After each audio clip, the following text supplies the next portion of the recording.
Electric কেটলির ভিতর খুব বেশি সরঞ্জাম বা ইকুইপমেন্ট থাকে না। যা বেশিরভাগ ক্ষেত্রে নষ্ট হয় তা হলো ইলেকট্রিক কেটলির থার্মোস্ট্যাট এবং কন্টাক্ট বা ইলেকট্রিক কেটলির কানেক্টর। দেখেন আমি একটি থার্মোস্ট্যাট এখানে ফিটিং করছি এবং 3টি নাট দিয়ে আটকিয়ে দিতে হবে। তো দেখেন এখানে যে কেটলির থার্মোস্ট্যাটের যে কানেক্টর পাতি রয়েছে সেখানে 2টি ক্যাবেল আমি ফিটিং করে দিয়েছি। ক্লিপের মাধ্যমে মূলত ক্যাবেল সংযুক্ত করতে হয়, আর 3টি স্ক্রু দিয়ে আমি কেটলির যে বেজ তা আটকিয়ে দেব। মূলত আজকে কেটলির নিচের অংশে বা কেটলির নিচে যে প্লেট থাকে সেখানে একটি কানেক্টর থাকে। এই কেটলির কানেক্টর পুড়ে গেলে কিভাবে পরিবর্তন করতে হয় এবং ক্যাবেল যদি পুড়ে যায় বা ওর সাথে যে ক্যাবেল ক্লিপ থাকে তাও যদি পুড়ে যায় তো কিভাবে আপনারা কন্ট্যাক্ট করবেন বা সংযোগ করবেন। পূর্বের কিছু ভিডিওতে আমি আপনাদের দেখিয়েছি কিভাবে কেটলি থার্মোস্ট্যাট সংযোগ করতে হয় বা পরিবর্তন করতে হয়। তো আজকে আমি এই যে ক্যাবেল কেটে কেটলির যে কানেক্টর রয়েছে তা সংযোগ করব। দেখেন এখানে ক্লিপ ছিল, ক্লিপ আমি ফেলে দিয়েছি। তো মাঝে মধ্যে এ ধরনের কানেক্টর পরিবর্তন করতে হয় কারণ পুড়ে যায়। তো ইলেকট্রিক কেটলির এই একটি সমস্যা, থার্মোস্ট্যাট এবং কানেক্টর পুড়ে যায়। দেখেন এর যে কন্ট্যাক্ট পাতি রয়েছে তার সাথে আমি কেবল কানেকশন করছি।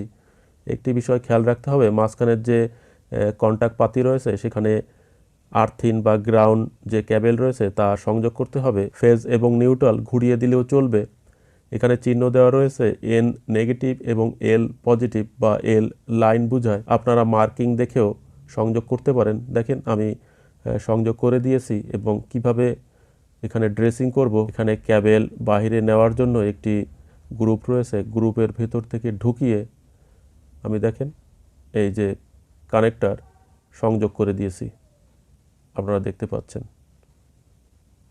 এবং এই যে 2টি পাতি রয়েছে কন্ট্যাক্ট পাতি, যার মাধ্যমে মূলত পাওয়ার সাপ্লাই কেটলির যে থার্মোস্ট্যাট রয়েছে নিচের অংশে সেই থার্মোস্ট্যাটে চলে যায়। এবং এখানে 3টি স্ক্রু ফিটিং করার স্থান রয়েছে। এই যে দেখেন গ্রুপ রয়েছে, এই গ্রুপের সাথে এই গ্রুপ আটকে যাবে। দেখেন এই যে গ্রুপ আটকে গেছে।